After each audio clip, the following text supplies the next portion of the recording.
Oke, selamat datang di segmen kedua.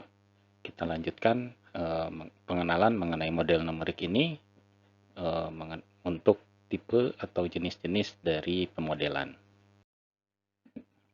Model itu dapat kita bagi atau kita klasifikasikan dalam 3 jenis secara umum ya. Jadi yang pertama itu adalah model iconic. Ya, model iconic itu adalah model yang ditunjukkan secara visual gitu ya. Contohnya adalah maket seperti yang digambar sebelah kiri ini, maket dari sebuah stadion atau maket dari rumah gitu ya, atau mobil-mobilan seperti yang kita bahas di segmen pertama kemarin, dan contoh-contoh yang ikonik lain termasuk peta ya. Peta itu adalah ikonik.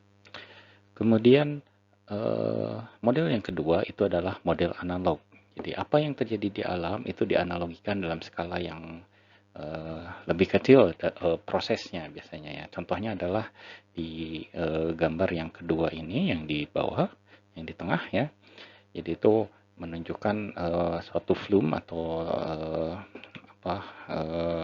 water tank, istilahnya tangki air yang kalau yang di sebelah kiri ini digerakkan gitu ya, membentuk sebuah gelombang, nanti gelombang itu akan menjalar di permukaan air sampai ke yang dianalogikan sebagai sebuah pantai, dan ini adalah slope dari pantainya gitu ya.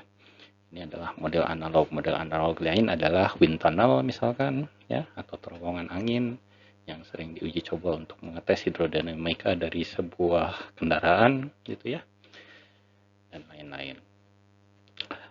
Jenis yang ketiga adalah model matematik ya. Model matematik itu seperti yang digambarkan di bawah ini ya. Jadi di sini ada contoh persamaan dari penjalaran gelombang untuk gelombang yang perairan dangkal ya, di mana kecepatannya itu adalah sama dengan akar dari Y dikalikan dengan kedalamannya, dan jarak yang ditempuh itu adalah C dikali dengan delta T. Ini adalah satu persamaan matematik yang merepresentasikan bagaimana gelombang itu menjalar ya, atau bergerak, dan banyak model matematik lain. Nah, di dalam pembahasan kita di hidroinformatika ini, model yang akan kita bahas selanjutnya itu adalah hanya model matematik. Karena kalau model ikonik dan analog itu kita harus punya media ya untuk membuatnya. Sementara dengan matematik kita bisa bekerja dengan komputer, dan itu yang akan kita lakukan di setengah semester ke depan. Ini ya, yang model ikonik ini adalah satu replika fisik dari sebuah sistem ya, dibuat dalam satu skala tertentu yang berbeda dari originalnya. Contohnya kapal-kapalan di sebelah kiri ini ya. Dia dapat ditampilkan dalam bentuk 2 dimensi ataupun 3 dimensi. Contohnya ya model dari pesawat, model dari mobil, atau dari jembatan gitu ya. Kemudian fotografi, globe ataupun peta, itu adalah contoh model ikonik. Dan ini contoh model analog ya. Jadi tidak seperti realnya, tapi proses yang terjadi atau kelakuannya, behavior-nya itu seperti realnya gitu ya.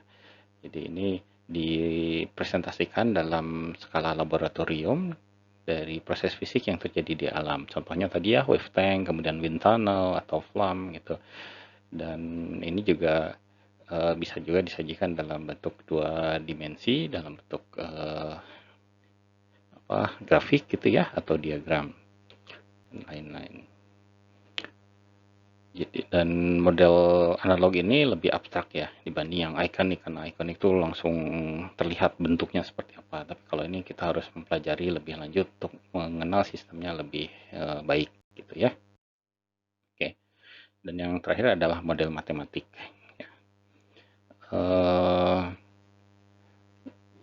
Ya, kadang-kadang apa yang terjadi di alam itu agak sulit kita merepresentasikannya secara fisik gitu ya. Jadi angin misalkan yang terjadi betul-betul di alam itu ya, di wind tunnel itu mungkin hanya sebagian saja yang bisa kita representasikan gitu ya. Dan untuk bisa merepresentasikan dengan lebih baik, dibuat persamaan-persamaan matematiknya ya. Tapi ini memang bentuknya jadi lebih abstrak, paling abstrak di antara tiga jenis pemodelan tadi ya.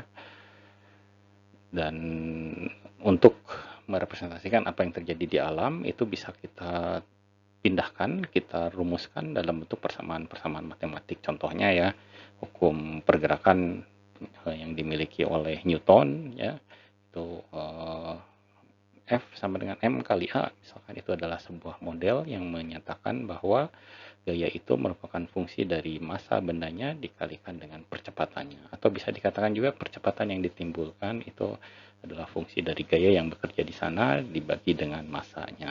Ya, itu contoh dari model matematik. Baik, ini adalah untuk segmen kedua. Terima kasih.